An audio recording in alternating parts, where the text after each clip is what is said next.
gamot. Ay, thank you po, Boss Mail. Hello po, nanay. Di na makababa. Bakit? May ang katawan ko. Mahina na yung katawan. So, kailangan mong gamot. Oo. Kawawa naman po yung nanay natin, ano? Galing Paludpod. Oo. Sige. Ito mga boss, taga Paludpod din. Paano po nyo nalaman? Bali po, Boss Mail, nakikita ko po kayo sa Nakapalo ka? Facebook po. Okay, di nga. Tsaka kay Boss RM. Lagi po ako nanonood, Boss.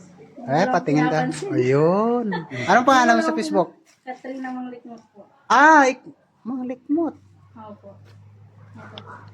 Lagi po ako nagko-comment po. Saka sir. Hindi mo lang ako napapansin. Ikaw si Katrina Manglikmot. Opo. Malapit lang dito mga boss. Inaano ko lang po, naawa lang po ako sa akin po. Yung araw-araw po lagi yung maintenance mo. Hindi po alam po sa kukuha ng pang-bilis. Hindi naman po kaya.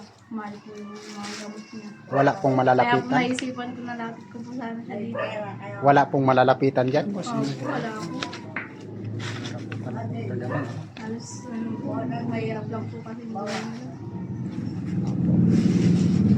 Nakikita ko nga po yung mga vlog ni Boss. Kadami. Wala po talagang pumupunta sa akin na umuwi na luhaan. Kahit po ano, si tatay dito. Kagawad? Po. Kagawad? Hindi po. Hindi po. Ay hindi. Akala ko Asawa niya kagawad. po. Tawa ko po. Ano lang po yan?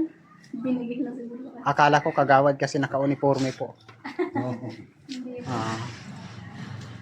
Alas Wala. ganyan po kasi yung sakit nila. Tapos yung kapatid ganyan sila. Dito sa akin walang umuwi na luhaan. Basta totoo lang po yung linalapit. Yes. Ito po, hindi naman po gaanong kamahalan to. Maintenance niya. Maintenance po lagi araw-araw. Ininom niya po yan. So isosolve natin to kahit hindi po natin araw ngayon, no? Gusto ko lang po malaman sa lahat ng followers ko, every Friday lang po yung ating tanggapan pero nagkataon pong emergency.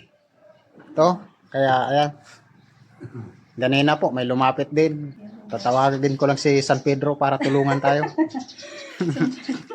Bakit ka kakabahan? Hello po, followers. Share na po. Tsaka mag-like. Bakit daw po makabahan? Ano pong dahilan? Ha? Salita. Meron po kasing ganyan ako eh. Hindi dating Kahit si tatay ganyan ang ginagawa. Kinakabahan. Fairness po kayo nagpunta para mapagpunduhan po natin. Nakainin. Hindi siya makatulog. Biyernes nga pala. Sige, susolve natin yung problem nyo sa gamot. Ay, thank you po, Boss Mail.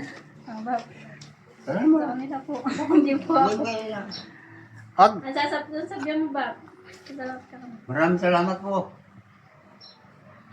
Nakakatulong ba? Opo, ayun, malaking tulong po ito. Bibili din kayo ng gamot nyo. Opo, meron din po siya. So ayan po, God bless po sa inyo. Thank you po. Mas God bless po sa inyo, Boss Mail. Sana maraming Salamat po. Apo. Ano sasabihin mo, Lola?